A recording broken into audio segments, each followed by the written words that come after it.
오늘 저희가 함께 보실 말씀은 요한복음 3장 29절부터 30절까지 말씀입니다. 새번역 버전으로 함께 읽겠습니다. 화면을 보고 화면에 있는 새번역 버전 성경 구절을 같이 읽으면 될 것 같아요. 같이 읽습니다. 시작. 신부를 차지하는 사람은 신랑이다. 신랑의 친구는 신랑이 오는 소리를 들으려고 서 있다가 신랑의 음성을 들으면 크게 기뻐한다. 나는 이런 기쁨으로 가득 차 있다. 그는 흥하여야 하고 나는 쇠하여야 한다. 요한 하면 우리가 보통 생각나는 이미지가 있죠. 당시 요한을 기록한 요세푸스의 기록을 보면 요한이 얼마나 대단했던 사람이었는지를 조금 알 수 있습니다. 4천에서 5천이나 되는 사람들이 요한을 보기 위해 또 요한의 세례를 받기 위해 요한이 있는 곳으로 몰려왔다라는 그런 기록들을 남기고 있습니다. 또 성경의 곳곳에서도 요한이 참 대단한 사람이다. 엘리야가 다시 살아났던 것처럼 강력한 능력과 역사를 가진 사람이다라고 기록을 하고 있고, 마가복음 6장 20절에 보면 그때 당시 분봉 왕이었던 헤롯이 요한을 보호하고 존경했다라는 내용이 거기에 등장합니다. 유대인들의 존경을 받은 건 당연하겠죠. 그런데 예수님이 갑자기 나타나신 거예요. 그들이 보기에는. 그러자 상황이 변했습니다. 이 긴박한 분위기를 제자들이 이렇게 표현을 해요. 요한복음 3장 26절이에요. 그들이 요한에게 가서 이르되 랍비여, 선생님과 함께 요단강 저편에 있던 곧 선생님이 증언하시던 이가 세례를 베풀매 사람이 다 그에게로 가더이다. 자, 우리식으로 말하면 어떤 사람이 갑자기 짠 등장했는데 그 사람에게 사람들이 다 마음이 가버린 거예요. 인기라고 표현할 수도 있겠어요. 우리가 인기 있었던 사람이 있었는데 또 새로운 아이돌들이 등장하면 그쪽으로 마음이 싹 쏠리는 것처럼 그때 당시에 제자들이 보기에 지금 요한에게 향했던 그 마음들이 이제 예수님에게 향하게 된 거죠. 그들이 볼 때는 요한에게 있던 인기가 이제는 예수님에게로 흘러간다. 인기를 빼앗기는 것 같다. 라고 생각했다는 거예요. 우리도 그렇죠. 사람들이 인기 있고 싶어 하죠. 우리 친구들 쓰는 표현으로 인싸, 정말 인기 있는 친구들을 핵인싸라고 하면서 주목받고 인기 있고 사람들이 좋아하고 그렇게 되는 거를 바라는 친구들이 참 많이 있습니다. 그런데 그렇게 인기 있던 친구들도요, 새로운 친구들이 나타났거나 또 어떤 상황들 속에서 인기를 빼앗기면 그 상황들이 즐겁지는 않더라는 거죠. 저도 후배 중에 굉장히 조용하던 친구가 있습니다. 근데 그런 친구가 갑자기 어느 날 이 분위기 이미지를 확 바꿔버렸어요. 유머러스한 친구로 갑자기 이미지를 전환을 한 거죠. 조용하고 진지했던 이 친구가 갑자기 유쾌하고 주목받는 사람이 된 거예요. 그랬더니 다른 것보다는 특히 여자 후배들, 여자 친구들에게 인기를 굉장히 많이 얻었어요. 어땠을까요? 제가 그 후배를 평소에 좋아했는데 그 친구한테 인기와 관심이 쏠리니까 제 안에 이건 뭐지? 부럽기도 하고 질투도 나고 이런 마음이 일어나더라는 거죠. 그렇다고 제가 막 인기가 엄청 많았다는 건 아니죠. 그럼에도 불구하고 인기 있는 친구들을 볼 때 부러움과 시기심, 질투 이런 것들이 일어나더라는 거예요.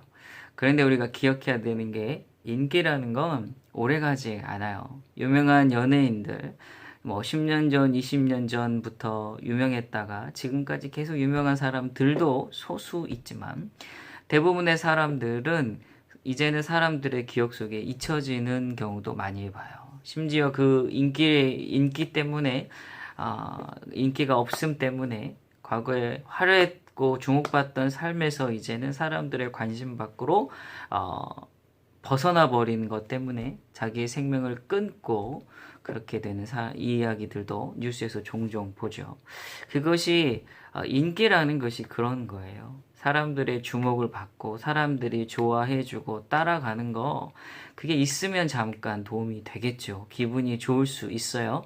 그런데 그게 영원하지는 않더라는 거예요. 또 그것에 우리의 삶의 행복을 다 맡기고 의존하기에는 안전하지가 않다라는 거죠. 오늘 본문의 요한은 어땠을까요? 주목받고 유명하고 사람들도 많이 따르던 그 사람, 예수님이 나타나 자신의 인기와 관심이 다 그쪽으로 빼앗겨버리는 그 상황, 그 상황에서 요한은 이렇게 말했어요. 요한복음 3장 29절 30절, 오늘 본문이죠. 한 번 더 같이 읽을게요. 신부를 차지하는 사람은 신랑이다. 신랑의 친구는 신랑이 오는 소리를 들으려고 서 있다가 신랑의 음성을 들으면 크게 기뻐한다. 나는 이런 기쁨으로 가득 차 있다. 그는 흥하여야 하고 나는 쇠하여야 한다.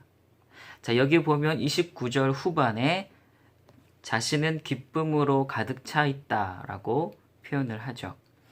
요한에게 있어서는요, 인기가 중요한 게 아니에요. 왜냐하면 자신이 이 땅에 사는 이유, 목적, 그것이 더 중요했어요. 그것을 이루는 것이 요한에게 있어서는 하나님이 인정해 주시는 것임을 알았기 때문이에요. 사람은요, 변해요. 자신의 기후와 관심에 따라, 자신의 그때그때 기분에 따라 좋아하는 마음도 싫어하는 마음이 될 수 있고, 또 따르던 사람들, 친했던 관계도 얼마 되지 않아 끊어질 수 있어요. 그러나 영원하고 변하지 않고 한결같으며 그런 인정과 지지를 주시는 분은 하나님밖에 없어요. 우리 친구들은 어떤지 모르겠어요. 요즘 어떤 것에 관심 갖고 있는지 모르겠어요. 특히 친구들과 관계에서 주목받고 싶고 인정받고 싶고 친구들이 뭔가 좋아해 주기를 바라서 애쓰는 그런 친구들이죠. 친구들이 아니라 부모님들 혹은 주위의 선생님들에게 인정받기 위해 애쓰는 사람들도 있을 거예요. 모든 사람은 인정받고 싶어 해요. 그게 나쁘다는 건 아니에요. 그런데 공부나 게임이나 외모 등등 사람들에게 보여주는 것 때문에 자신이 그것에 맞춰서 인기 있어지고 싶고 주목받고 싶어지기 위해서 애쓰는 그 삶이 영원히 행복할 수는 없다는 거예요. 어쩌면 우리 친구들 중에 이미 이른바 핵인 쌓인 친구들도 있을 수 있어요. 그런데 기억해요. 그것도 영원하지 않아요. 사람은 자신의 입맛에 맞으면 좋아해주고요. 아니면 금방 돌아서게 돼 있어요. 우리 배고플 때는 어떤 음식도 맛있죠. 라면을 맛있게 먹는 법 해가지고 나온 걸 보니까 결국 그거더라고요. 배가 고플 땐 맛있대요. 그런데 배가 너무 부르면 아무리 맛있는 음식도 그렇게 맛있지 않아요. 그게 사람이죠. 자신이 원하는 것을 주는 사람들에게 관심도 갖고 주목도 주지만 자신의 원함이 채워지면 금방 뒤돌아서는 게 사람이에요. 하나님은 어떻죠? 우리가 하나님 앞에서 얼마나 큰 죄를 지었는지 그걸 생각해 보면 알 수 있어요.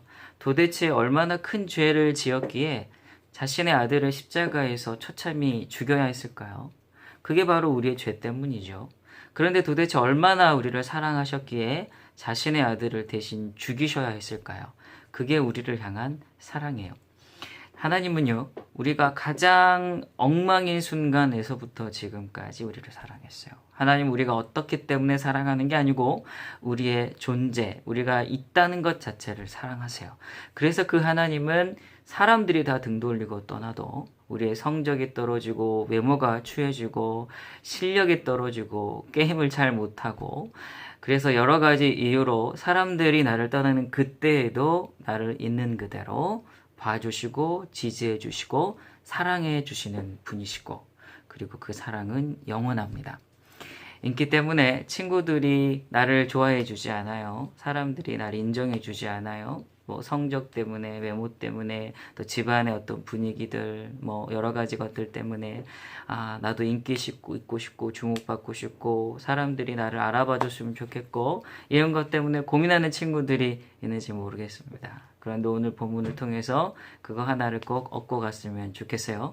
하나님에게는 하나님을 사랑하고 하나님의 자녀된 여러분이 바로 슈퍼스타예요. 하나님은 여러분을 늘 주목하고 계시고 여러분을 늘 지지하고 계시고 여러분을 늘 아끼고 여러분을 인정하고 계신다는 사실 잊지 말기를 바랍니다.